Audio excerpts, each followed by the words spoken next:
Hello, my name is James Hunter, and this is my 2 cents channel where I talk about topics from physical fitness, mental health, wellness, and just topics I may want to discuss. And today I'm going to talk about carbohydrates, one of the macronutrients. This video is just going to be about carbohydrates. I'll do videos separately for fats and protein. So what I'm going to talk about today, as it suggests what's written up here, is carbohydrate functions. Now, I'm going to share some information. I'm not inventing the wheel, and I'm certainly not reinventing the wheel. This is information that's readily available if you do your own research from different resources. So I'm going to provide, an outline and discuss the carbohydrates. And I'm going to talk about my own personal experience with understanding the importance of carbohydrates, and what I essentially have evolved into as an adult is using a carb cycling method based on what my goals and needs are. And I'm going to talk more about that in this video, but when I was younger, I made a video earlier on the list about my nutrition growing up as an athlete in high school. I had no plan. Basically, I was eating whatever. And I even showed some pictures of some of the food I ate back then, fast food and so on. So my understanding back then about how important carbohydrates is for the body, to make muscle glycogen, if you will, which helps with athletic performance. I didn't know much about that, if anything, at all back then. So as I've gotten older and that evolution and learning about it, it's been a big difference maker in terms of me being able to achieve my goals, have the strength and energy I need, and also understanding, the body's energy system and how it's going to prefer certain energy substrates based on what your physical activity is and so on. And I actually have a video on metabolism in my, I think it's one of my trailer videos. You can, I talk about that issue of the body's energy system. So let's talk about the carbohydrate, and I'll kind of talk about some of my own experiences. So I have some information on the board, so just bear with me. I'm just going to kind of flow through this. The first function up here that's written down. So what are carbohydrates? One of the things they're going to do for us is provide energy. So carbohydrate is the preferred fuel for the body, and it's instantaneous energy source. So when you're dealing with fats and carbs or energy substrates, and then you got protein, the reality is all of those can be metabolized and broken down for energy, but the body's going to prefer carbohydrates if it's available, right? You got glucose, it's in your blood, if you will. Those of you who do blood glucose tests to see if your blood sugars are too high. Our liver can store glycogen. Our muscles can store glycogen as well. I'm going to talk more about that in terms of how that process works with complex carbohydrates and so on, which is I'm going to talk more about that as far as for athletes, kind of a preferred source, if you will, if you're wanting to load your body with enough carbohydrates to meet the energy demands. So yeah, it's going to be the preferred fuel source for energy. That's what your body wants, which goes right into number 2, protein sparing. So let's talk about protein sparing. I'm going to kind of just read this right here, and I'm going to get into some examples and some of my thoughts. So because carbohydrates, glucose, is a preferred fuel source, energy substrate, providing enough carbohydrates to meet the energy needs or demands placed on our bodies, it preserves protein from being broken down and used as an energy source, which we don't want that. So this then allows protein to be used instead for important functions that are going to be unique to protein, such as building muscle tissue, right? So I hear a lot of the guys that are afraid to go running or do some type of cardio. And like, if I go running, if I do cardio or too much cardio, I'm going to lose all my gains. I'm going to lose my muscle. I'll lose my strength. And the reality is, I've always, my suggestion or recommendation has always been, if your intake of calories is sufficient to meet the demands you're placing on your body for a particular activity, and more specifically, you're getting enough carbohydrate intake, it's going to have that protein sparing effect. It's like a buffer, if you will, because remember, our body's going to prefer the carbohydrate for the fuel source anyways. It's going to want to break that down. So, if you're doing sprints or basketball, these short bursts of activity, it's going to be anaerobic in nature, where the body's going to break down muscle glycogen. But long bouts of exercise, it can be intensive. People ran marathons, swimming at a time. Even if you're doing something that's kind of anaerobic in nature, if you're playing basketball all day long and you're breathing heavy and breathing hard, disturbing the metabolism, your body's going to start to feel a shift and go back and forth from breaking down fat, oxidative, and also still using a glycogen or carbs. So the point is that if you keep enough carbohydrate in your diet to where it's going to be readily available to be broken down and used, that's going to help spare protein, so proteins can still be used. Rather, the priority rather can be allocated for maintaining and building muscle tissue and maintaining it, if you will. So your muscles, right? You don't want your body to, you don't want to burn your muscles. I hear that. I'm going to burn up my muscles if I do too much cardio. Well, not necessarily. Not if you have enough carbohydrate to provide the protein sparing effect that we're talking about here. I myself, I'm going to run Beach to Bay in May. I'm also training for a powerlifting meet May 30th. I'm also going to do a bodybuilding contest July 4th, an NPC one. So I have some goals this year that's going to put a lot of demand on my body. So this Beach to Bay marathon that I'm running the first leg, the portion on the beach actually where it starts. I'm not concerned about that causing me to lose any muscularity, strength, or size, because I'm going to make sure that I'm going to be taking in a sufficient amount of carbohydrates, 10 days up to the event itself. And I don't completely carb deplete anyways to begin with. I'm going to talk about that with the carb cycle in here in a little bit. So the point is, I don't lose any muscle. I know a lot of guys that swim and run, very muscular, strong, and so on and so on. I think a lot of times can certain things be done in the extreme and make it challenging to maintain sufficient calorie intake and carbs, and then now you don't have enough protein sparing effect. That can happen, but most people that I know and see as far as who incorporate strength training, they also do running and other things that are going to put a greater demand on the body in terms of, if you want to use the term cardio, or getting their heart rate up, a lot of breathing, if you will. The carbohydrate and the protein sparing effect, I don't see individuals losing muscle. I see them still maintaining that. So this right here is something that I like to point out with, as far as people worrying about, losing muscle if they incorporate some form of cardio. Not if you, get enough carbohydrate intake. So the third function is, it's a stored energy. It's stored energy basically is carbohydrates. And it's going to come in two storage forms, glycogen and fat. And some people might be thinking, what do you mean? How can a carbohydrate turn into fat, right? Well, before I talk about that, let's talk about glycogen storage. So our body, when we consume, like for me, I like whole foods, like complex carbohydrates, like the sweet potato, oats. I may eat some rice sometimes, but my complex carbohydrate intake, I'm getting my carbs from, I eat those three a lot that I just mentioned. So my body is going to basically make muscle glycogen. The muscles, I believe it's 400 grams in skeletal muscle, up to that the human body can store. I may be wrong, correct me if I'm wrong in the comments. That's what I've read before and heard. The liver, I think as much as 100 grams, right, of glycogen. So the body has a capacity, it's limited, and it's relatively small, if you will, to take the carbs we eat and make muscle glycogen, or assimilate and turn them into muscle glycogen, if you will, and store it for later use. Lifting weights, anaerobic, it's like your fuel tanks, if you want to think of it that way. The problem is this, and I'm going to go ahead and read the rest of this down here, is that the ideal storage form for carbohydrate is glycogen, what I just mentioned, because it's easily converted back into glucose for energy.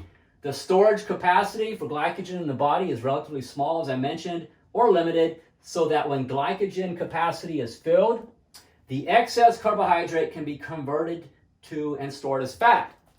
So the point is, once you're full as far as glycogen stores, all your skeletal muscle, liver, you're going to have a little bit in your blood at any given time. It's like a gas tank in a car. I use that analogy. If it's beyond what you can store, it's excess. So that's going to be stored as fat. So if you're eating too many carbs and you don't have the energy demand being placed on your body that's congruent for that amount you're putting in, or appropriate for that amount you're putting in, you're not burning it off. In other words, you're going to store it, you're going to get fat. So I'm going to use an example that I've used with clients before. It's basically like a gas tank in a car. So people who have car, truck, whatever, you get the idea. I think 15-gallon to 20-gallon tanks. I know my truck's got a 20-gallon tank, so I'll use my truck example. So, if I have a full tank of gas that my 20-gallon tank can hold, and I, go on an out-of-town trip to go do some stuff, and then I get back home and I've burned, about 10 gallons of gas, I got a half a tank left, right? So in my mind, I might be thinking, well, heck, I have a 20-gallon, tank, right? So I go to the convenience store, to the gas pump, and I try to put 20 gallons back in it because in my mind, I'm telling myself it's a 20-gallon tank. Never mind, there's still 10 in there. In all reality, I only had enough room to put 10 gallons back in. So if I try to force in 20 back in, common sense tells you what's going to happen. The extra 10 that you can't fit is going to spill over, right? It's just going to spill on out. So similarly, and kind of like a simple way of looking at it is that, your muscles, if you want to think of like fuel tanks, if you will, or their muscle glycogen, where it's storing, once you've reached that capacity, you can't go beyond that. It has to go somewhere, just like the gas tank. It wouldn't go in anymore. It just starts spilling out. So you're going to end up storing that, right? So that's how I think about carb cycling, as far as my own carbohydrate intake and how I'm managing that situation right now. Now, for my goals right now that are more in the near future, I'm eating more carbohydrates right now, and that's okay because I'm training to get bigger. I'm going to compete in bodybuilding later this year, but I'm actually going for a heavier weight class and to come in bigger this time. So the carbohydrate intake I'm doing now, it's going to help with that goal down the road, but also it's going to help me with training for strength right now because I do want to do that powerlifting meet May 30th here in my hometown. So I'm eating to that end. But specifically to the body composition issue, for those of you who are concerned about, you don't want it to store as fat, as I mentioned down here, this is the way I do my carb cycling. I think of all skeletal muscle is going to only hold so much. I mentioned 400 grams, if that's correct, up to that. So if I go out and have a good workout, I weight training, had a really good intense workout, maybe I even did a little bit of a high intensity interval training with a timer, jump rope. You get the idea. It's a good workout. Did I burn through all that muscle, all that glycogen, in that one day of working out? Probably not. I know when I've actually have just abolished carbs just to expedite burning fat, it took me days, a week, before I really started feeling like, okay, bodybuilders talk about feeling flat, if you will, with the muscles and so on. And then they'll fill back up with carbs, right? So that process, the point is, it doesn't happen in one workout, at least not for me. Doesn't happen right away. So the next day, it's not like I, burnt through all the glycogen. I still got some left. So I got to think of that the next day. I want to kind of fill back up, but I don't necessarily have to go crazy and say, I had a hell of a workout yesterday. So you know what, I'm going to freaking refill today and just go crazy. Have a balanced or a conservative approach to where you're eating just for the need and demands of your workouts on a daily basis. By doing that, you can stay strong, still maintain relative leanness, and never be too far off if you ever want to cut to get even more ripped, if you will, if one needs that term. For those who are single digit, maybe you want to get down to 4% or something. You keep yourself where you're still strong, but you're never too far off when you pull the trigger to get more ripped. And I'm speaking more to people who are already kind of relatively lean already and strong at the same time. Maybe they're a lean power lifter and they dabble and they do bodybuilding too. People like that. So if you don't want to get fat, then yeah, the carb cycling method is a good approach and a good way of thinking of it in terms of the gas tank analogy, if you will. For myself, it's pretty simple. My assessment is this. I go off of my energy. I go off of how strong I feel during my workouts. Am I getting exhausted too easily and so on? But I go by the mirror. The mirror is going to tell me, I'm starting to look smoother. My waist looks like it's getting a bit bigger. I'm like, okay, so I'm putting in more carbohydrates than the capacity that I can store for. I'm too far ahead of my input of carbohydrate versus my ability to burn that off, and also what I'm able to store. So a real simple tool, I just look at the mirror. Pretty simple for me, and that pretty much gives me the feedback I need. So that's for like body composition issues. If people are like, well, I can't eat the carbs because I don't want to stop being able to see my abs and so on. So in my other videos where I talk about the flexible day or the cheat meal for people who use that term, if you're already ahead of the game and then you load up on one particular day, but then you kind of balance it out with an evening meal, or then you just get back on track and use the carb cycling method, it really shouldn't be too much of concern for people that are already lean. So yeah, these are the three functions of carbohydrates: is providing energy, protein sparing, you won't lose your muscle if you go running and so on. I've done plenty of swimming, jump rope, running, the Bay Marathon I'm going to do. I've done a lot of stuff that puts a demand on the body, but because I don't deprive carbohydrates during that time period, I'm not losing any muscle. I bounce, and if anything, even if you want to look at maybe lose some weight, it's probably more like body fat. I'm not losing necessarily muscle. So stored energy, right? So just remember is that your body is going to prefer the carbohydrate. So some of y'all in the video might be thinking right now, well, I mentioned protein at the beginning. Protein is an energy substrate, and fat, carbohydrates, and protein, they're all energy substrates in this regard. If our body has to, they can all be broken down and used for fuel to keep us alive and going. The difference is what the body is going to prefer in terms of what's better for us. Now, in survival situations, how many times have you heard about the person that was missing in the woods? They couldn't find them. They had the helicopters out flying around looking for them. I guess it's the emergency respond people who do that. People are out in the sea, right? The Coast Guard's out there trying to find them. They're out floating around at sea on some survival draft or raft, if you will. And these people are like deprived of almost starvation type levels. They might survive on a little bit of what they can find, but it's not much. So what happens with these individuals? Well, what happens is first, the body's going to go through the muscle glycogen. That's going to be used up. Fat stores are going to be used up. But when it gets to the nitty gritty for survival mode, the body's going to start breaking down muscle because it has nowhere else to go. So without that glycogen there, without carbs, there's no protein sparing effect. The body, it will break down muscle to keep you alive. That's why when you find these individuals that do survive, 30 days, 60 days, whatever, they're skin and bones because there's barely anything left. The body's just in survival mode.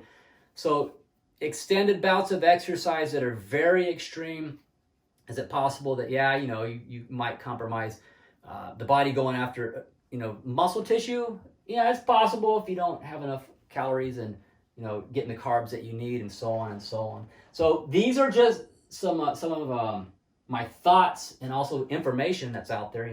Like I said, this is information. You can do the research yourself.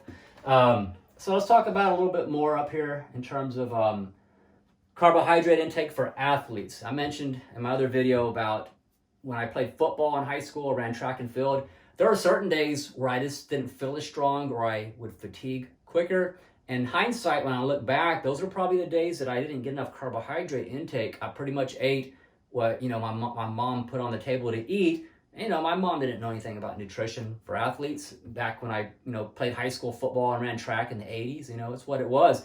And not to mention some of the other things I ate because I was a teenager, right? So on days that I had the potatoes or rice, well, the next day, I felt better, had more energy and more strength and so on. So looking back, I do see the connection there. So let's look at the athletes, right? So before I mention athletes, the average non-athlete, from what I've read from a registered dietitian and some of the manuals I looked at who have spoken to this issue, is that at least 40 to 50 grams of carbohydrates per day to be healthy, right? So now, what kind of carbs? That's a whole other conversation in terms of quality whole food versus processed crap that's out there. But myself, I'm very healthy as far as evidenced by my lab work that I do, my physicals. And I got to say, I don't always get that amount of carbs every single day because I have days if I'm not working out and it's my rest day, I might just do, protein fats and have, very almost no carbs, if none at all for that particular day. And that's fine. Doesn't compromise my health anyways, as far as my situation. Now, carbohydrates for athletes, what they have found, I believe it's the American College of Sports Medicine. This was referenced in an article I read from 2000. They have found that carbohydrates are the limited energy substrate for athletes, meaning that when carbohydrates run out, the athlete will typically reach a point of exhaustion, right? So we know it's really important. So the recommendations that I read here were for athletes to consume 55 to 65% of total kilocalories from carbohydrates. So an example would be if an athlete is on, let's say a football player, I could probably eat more than 3,000 calories in a day as a teenager just from going out and eating, cheeseburgers and stuff like that, and tacos, whatever. So anyways, but that wasn't the good quality stuff. So, all right, so 3,000 calories, right? So of the 3,000 calories, if you're going off the 55 to 65% of those to be from carbs, that would be 1,650 or 1,650 up to 1,950 of your calories from carbs.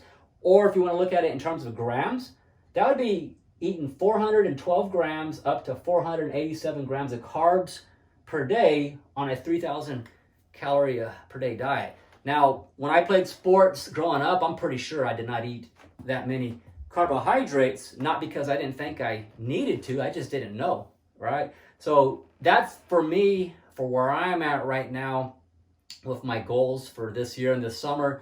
I'm pretty sure, I can say right now, I'm not going to eat this amount of carbohydrate intake. Number one, I'm not trying to bulk up to get, any bit bigger beyond 170 pounds at the most. I'm 165 pounds this morning, and my body composition is pretty good. I'm lean for the most part. Yeah, I got to get this tighter down here in the waistline, but I'm not worried about that. That'll come off pretty quickly 8 weeks out for my bodybuilding contest. So, but even then, I'm building up, and you can call it a lean bulk or whatever you want, whatever works for you. But I'm just not, for my situation, for bodybuilding, even powerlifting, consuming that much. If I was still playing football, when I think back to those days, and the hot summers and just that type of demand, track and field type of workouts, like say if I was doing a lot of ultra running and things like that. A lot of these people are into extreme running marathons, and I saw a guy who's on my friends list. I think he ran 35 miles this past week, and that's pretty crazy.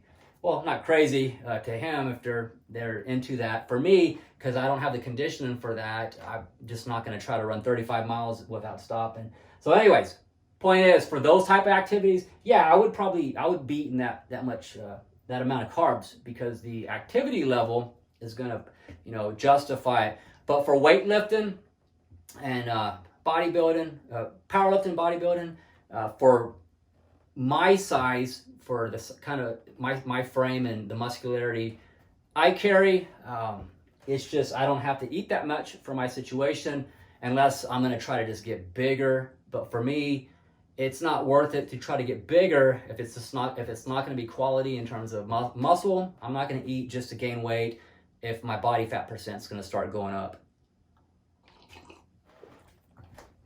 All right, so I don't want this video to go on forever, so I'm just going to wrap up with a few things here. So this is about carbohydrates, so this will probably be a better to do in a separate video about the types of carbohydrates.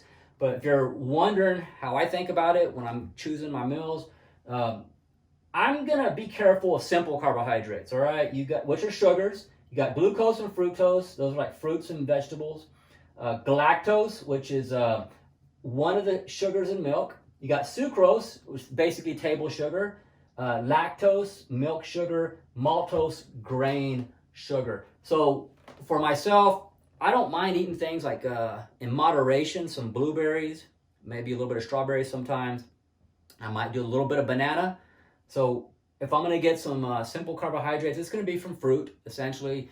I don't really drink milk and so on.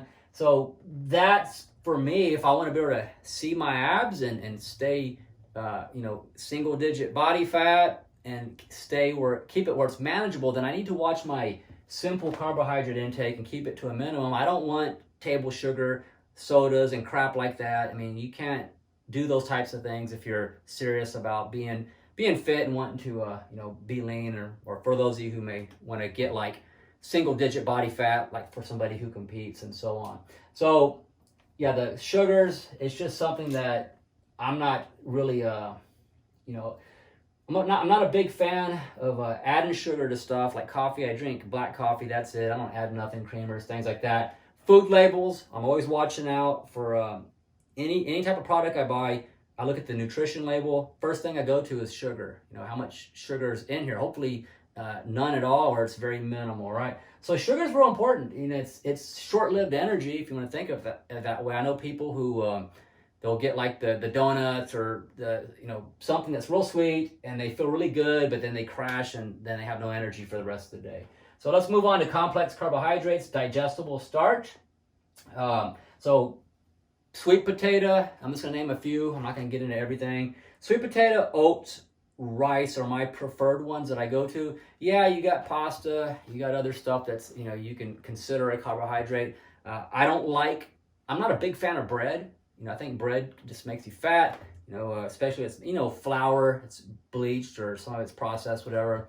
I'm not a big fan of that stuff. I don't really do a whole lot of bread. Very rarely, I'd rather drink a beer, to be honest with you. If I want to, if I want some calories that I can choose from to be flexible, it'd be a light beer, a low calorie beer, right? Which is technically, that's a carbohydrate too, right? So, all right. So yeah, I'm just going to stick with those sweet potato, oats, rice, and that's pretty much what I'm doing right now. It's pretty basic and simple. It works for me. I'm not going to waste my carb intake on some of the, in my opinion, less productive types of carbs. I know people say, oh, I had spaghetti. Well, okay, you had the noodles, pasta, whatever. But for me, I just feel that like a sweet potato, for example, is a very nutrient dense. It's the most nutrient dense vegetable. It's got more electrolytes than a banana as far as the potassium and so on.